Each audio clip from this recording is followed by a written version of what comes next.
Good morning to all of you. मैं Vivek Kumar Singh, Chanakya college of education, Bettiah, Bihar से। पिछले लेक्चर में हम लोगों ने विज्ञान शिक्षण में मूल्यांकन एवं आकलन की अवधारणा क्या होती है उसके बारे में पढ़ा। फिर हम लोगों ने विज्ञान में आकलन एवं मूल्यांकन के उपकरण क्या क्या होते हैं उनके बारे में पढ़ा।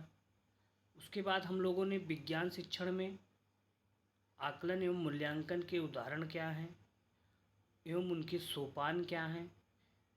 फिर हम लोगों ने मूल्यांकन के कार्य क्या क्या होते हैं उनके बारे में अध्ययन किया। आज हम लोग संज्ञानात्मक, भावात्मक एवं मनोगत्यात्मक क्षेत्रों का मूल्यांकन कैसे होता है उसके बारे में अध्ययन करेंगे। शिक्षण अधिगम प्रक्रिया के संदर्भ में प्राप्त लक्ष्य ही उद्देश्य होते हैं। जो शिक्षण अधिगम की हमारी प्रक्रिया होती है उसके संदर्भ में हमें जो भी लक्ष्य प्राप्त होते हैं वही उद्देश्य होते हैं। ये लक्ष्य विषय विशिष्ट एवं कक्षा में ये लक्ष्य जो होते हैं वो विषय विशिष्ट एवं कक्षा में संपन्न शिक्षण अधिगम प्रक्रिया के दौरान प्राप्त होते हैं। ये लक्ष्य हमें कब प्राप्त होते हैं? ये लक्ष्य हमें विषय विशिष्ट एवं कक्षा में संपन्न जो शिक्षण अधिगम प्रक्रिया के दौरान हमें प्राप्त होते हैं। इस प्रकार ये शिक्षक की दैनिक गतिविधियों में सहायक होते हैं। शिक्षण अधिगम प्रक्रिया के दौरान हमें प्राप्त होता है और इस प्रकार ये हमें जो शिक्षक की दैनिक गतिविधियां जो होती हैं उनमें सहायक होता है। गांधी जी के अनुसार शिक्षा का अर्थ व्यक्ति का सर्वांगीण विकास है।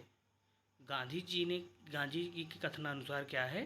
शिक्षा का अर्थ जो है व्यक्ति का सर्वांगीण विकास करना है, जिसमें 3H का संतुलित विकास।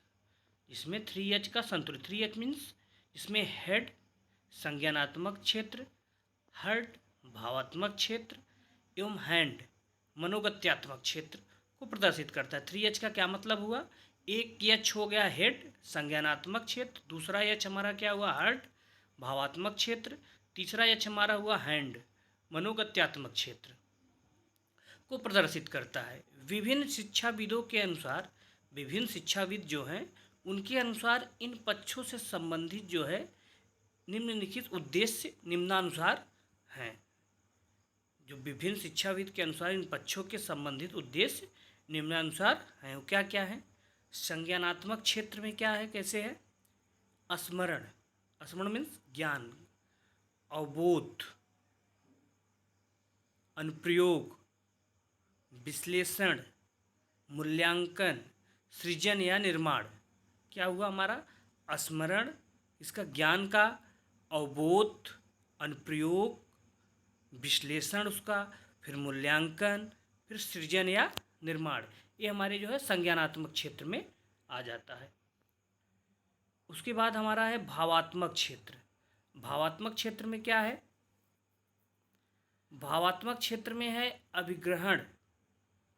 भावात्मक क्षेत्र में अभिग्रहण, अनुक्रिया करना, मूल्यांकन करना, संगठित करना, विशेषता बताना।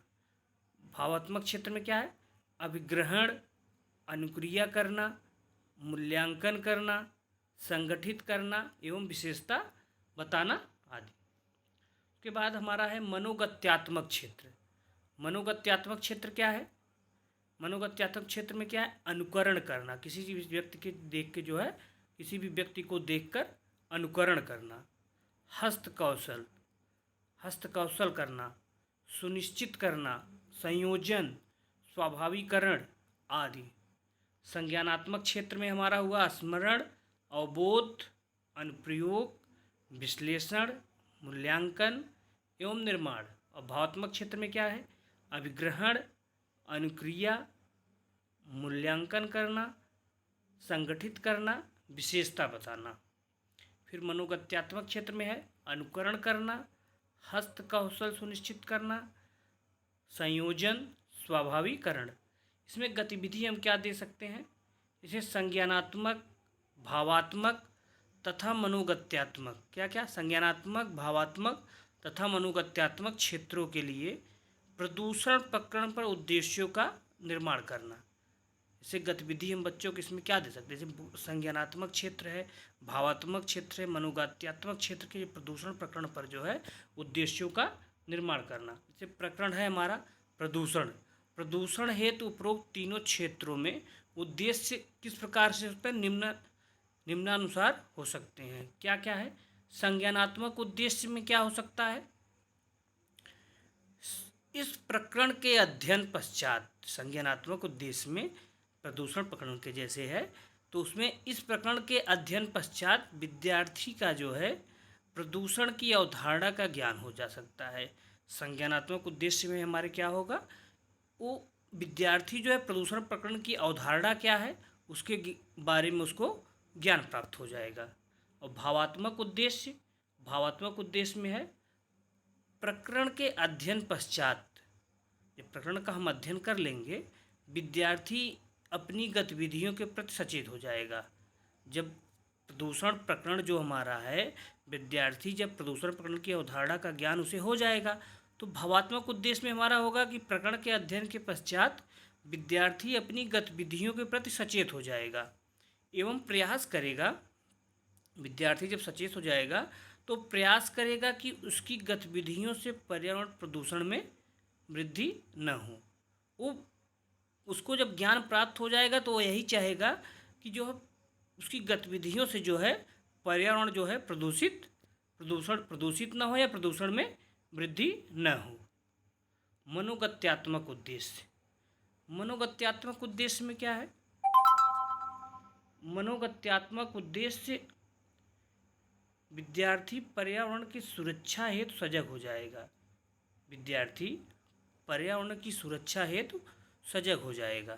दूसरा है विद्यार्थी अपने मित्रों को पर्यावरण की सुरक्षा हेतु प्रेरित करेगा। मनोगत्यात्मक उद्देश्य हमारा क्या है, इसमें विद्यार्थी पर्यावरण की सुरक्षा हेतु सजग हो जाएगा एवं विद्यार्थी अपने मित्रों को पर्यावरण की सुरक्षा हेतु जो है प्रेरित करेगा। उसके बाद हम गतिविधि में बच्चों को दे सकते हैं, जैसे कक्षा 8वीं की विज्ञान पाठ्यपुस्तक से, कक्षा 8वीं की विज्ञान पाठ्यपुस्तक से कार्बन की आकलन योजना हेतु विभिन्न क्षेत्र में बांटकर प्रश्न निर्माण करेंगे। क्या क्या है उसमें, ज्ञान में हमारा क्या है, जैसे कार्बन अधात्विक तत्व है, कार्बन एक अधात्विक तत्व है, अपरूपता प्रदर्शित करता है। कार्बन क्या है, एक अधात्विक तत्व है, अपरूपता प्रदर्शित करता है, मुक्त एवं संयुक्त अवस्था में पाया जाता है। कार्बन के अपरूप एवं उपयोग। उसके बाद अवबोध में क्या है, कार्बन के अपरूप रचना के आधार पर समझना। अवबोध में क्या आएगा हमारा, कार्बन के अपरूप रचना के आधार पर समझना। हाइड्रोकार्बन एवं कार्बन के यौगिक, हाइड्रोकार्बन एवं कार्बन के यौगिक क्या हैं उसके बारे में समझना। कौशल में क्या होगा हमारा, काजल लकड़ी से चारकोल, फ्लोरीन आदि का निर्माण। ज्वाला का अवलोकन, कार्बन डाइऑक्साइड का निर्माण। और रुचि और अभिवृत्ति में क्या होगा, जैसे नीली व पीली लौ में से किसमें जल्दी खाना बनेगा और क्यों, चारकोल ज्वाला के साथ क्यों नहीं जलता। इससे रुचि और अभिवृत्ति में आएगा। इसे एक ही प्रश्न के स्वरूप में परिवर्तन कैसे होगा, जैसे ज्ञान में कार्बन के अपरूप का नाम बताइए, ज्ञान के आधार पर हमें ले सकते हैं। समझ के आधार पर हमारा प्रश्न बनेगा कार्बन के अपरूपों में भिन्नता का कारण बताइए। ज्ञान में हमारा हुआ, ज्ञान के आधार पर ये कार्बन के अपरूप का नाम बताइए। उसके बाद समझ के आधार पर जो है कार्बन के अपरूपों में भिन्नता का कारण बताइए। अनुप्रयोग में हम प्रश्न को कैसे कर सकते हैं, जैसे कार्बन के अपरूपों के उपयोग बताइए, कार्बन के अपरूपों के उपयोग बताइए। विश्लेषण में हमारा आएगा पेट्रोलियम से तारकोल तक की निर्माण विश्लेषण में पेट्रोलियम से तारकोल तक की निर्माण प्रक्रिया का वर्णन कीजिए। ये विश्लेषण में आएगा हमारा। फिर संश्लेषण में पेट्रोलियम के अन्य विकल्प क्या हो सकते हैं। संश्लेषण में हमारा क्या रहेगा, जैसे पेट्रोलियम के हमारे अन्य क्या क्या विकल्प हो सकते हैं, या परिकल्पना का निर्माण करें। फिर मूल्यांकन में हमारा आएगा कार्बन के विभिन्न अपरूपों में अंतर स्पष्ट कीजिए। ज्ञान में हमारा हुआ, जैसे देखिए पहला कार्बन के अपरूप का नाम बताइए, और समझ के आधार पर जब उसे हम लेंगे, जैसे कार्बन के अपरूपों में भिन्नता का कारण बताइए। फिर अनुप्रयोग के आधार पर जब लेंगे हम, परंत के स्वरूप में कैसे परिवर्तन होगा, कार्बन के अपरूपों के उपयोग बताइए। विश्लेषण में पेट्रोलियम से तारकोल तक की निर्माण प्रक्रिया का वर्णन कीजिए। फिर यही चीज़ हम संश्लेषण में कैसे, संश्लेषण में इसको प्रश्न इस प्रकार स्वरूप में इस प्रकार परिवर्तन होगा, जैसे पेट्रोलियम के अन्य विकल्प क्या हो सकते हैं, पेट्रोलियम के अन्य विकल्प क्या हो सकते हैं, या परिकल्पना का निर्माण करें। मूल्यांकन में कार्बन के विभिन्न अपरूपों में अंतर स्पष्ट कीजिए। Thank you to all of you. अब हम लोग अगले लेक्चर में अपने अगले टॉपिक के बारे में अध्ययन करेंगे।